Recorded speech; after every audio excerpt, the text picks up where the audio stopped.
अजितदादा पवार यांच्या निधनानं हळहळ भाजप उमेदवार हनुमंत बोटेंनी प्रचार थांबवून वाहिली श्रद्धांजली। महाराष्ट्र राज्याचे उपमुख्यमंत्री अजितदादा पवार यांच्या दुःखद निधनामुळे संपूर्ण राज्यात शोककळा पसरली आहे।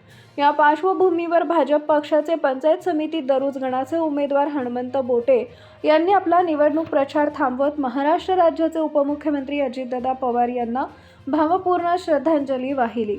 यावेळी हनुमंत बोटे यांनी पवार कुटुंबियांप्रती तीव्र संवेदना व्यक्त करत ईश्वर पवार कुटुंबियांना या दुःखातून सावरण्याची शक्ती देवो अशी ईश्वर चरणी प्रार्थना केली।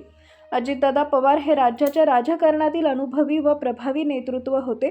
त्यांच्या निधनानं महाराष्ट्रानं एक कर्तृत्ववान नेता गमावल्याची भावना यावेळी व्यक्त करण्यात आली आहे।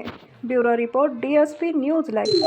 नमस्कार, मी हनुमंत सकाराम बोटे। आता होऊ घातलेले आज जिल्हा परिषद पंचायत समितीच्या निवडणुकीमध्ये मी दररोज या गणामधून उभा आहे। तरी काल आम्ही सकाळी उठल्यानंतर आमची प्रचाराच्या दौऱ्यामध्ये आम्ही चाललो होतो। आम्ही गाडीमध्ये असताना आम्हाला अचानकच बातमी मिळाली की म्हणजे असं बातमी मिळाली तर पूर्ण सगळं आमचं स्टॉप झालं। काय करावं काय नाही असं काय समजेना, काय खरं आहे खोटं आहे काय कळेना। तर आम्ही हा जो प्रचार होता जागेवर सर्व थांबवलेला आहे। तरी या महाराष्ट्र राज्याचे उपमुख्यमंत्री माननीय अजितदादा पवार यांची बातमी समजल्यानंतर आम्ही सगळे चक्क झालो।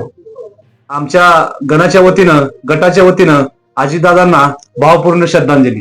खरं सांगायचं तर दादांच्या या जाण्यानं अख्ख्या महाराष्ट्रावर आमच्या सातारा जिल्ह्यावर हा मोठा काळाचा आघात आहे।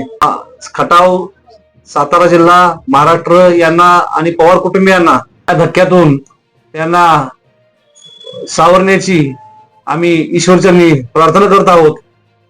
धन्यवाद। सर्वसामान्यांना न्याय मिळवून देणारे हक्काचे चॅनल DSP न्यूज लाईव्ह। संपूर्ण महाराष्ट्रातील बातम्यांसाठी चॅनलला लाईक करा, सबस्क्राईब करा आणि शेअर करा।